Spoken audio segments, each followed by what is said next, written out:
Well, a judge sentenced the Somali refugee to the maximum for a New Year's Day drunken driving accident that hurt 4 people, including 2 teenagers with lifelong injuries. The victim's parents spoke, and as Channel 2's Claudine Ewing reports, it was an emotional day in the courtroom. This is Nate Kahn. He's now 16. He and his friend Ben Weigel were walking home from the ball drop on New Year's when their lives forever changed by the actions of this man, Abdikadir Jafar. His BAC was .22. He was a drunk driver nearly 3 times over the legal limit. The defense has made the argument that this individual was a devout Muslim. This was the first time he had ever really drank before in his life.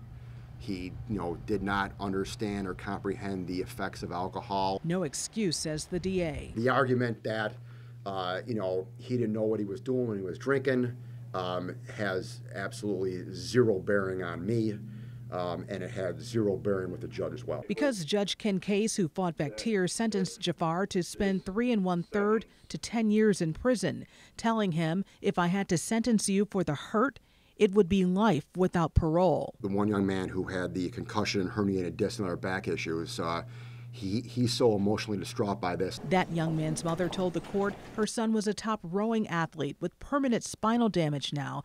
He didn't come to court because he didn't want to see Mr. Jafar. Nate Kahn lost his leg. The City Honors student and basketball player's father spoke with passion about the hurt and how closely he works with the refugee community. He said they called Jafar a disgrace, a fraud, and even he has adjectives for Jafar, including a DUI terrorist. It was passers-by who held Jafar at the scene as Kahn nearly bled out. Jafar apologized in court and asked for forgiveness. The DA says justice was served considering the injuries that the teen sustained, including what Nate Kahn is living with. We use prosthetics and has made a concerted effort to not let this affect him, and I praise him tremendously for that attitude. But the fact of the matter is that he lost part of his leg. Nate Kahn's progress is described as way ahead of schedule. He's even working out now with the City Honors basketball team. His father calls him an incredible human being. He thanked the City of Good Neighbors and says that he was even touched by the apologies from the refugee community.